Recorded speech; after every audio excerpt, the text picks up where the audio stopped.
Dito tayo dadaan mga kalok. Ilog po. Pwede.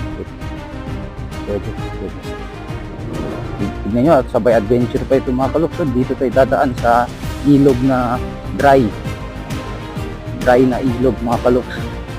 Nakawashing lang natin ng motor. Ngayon nandito tayo. Adventure ito mga kalok. Yan. Tignan nyo, dry masyado. Ito yung view.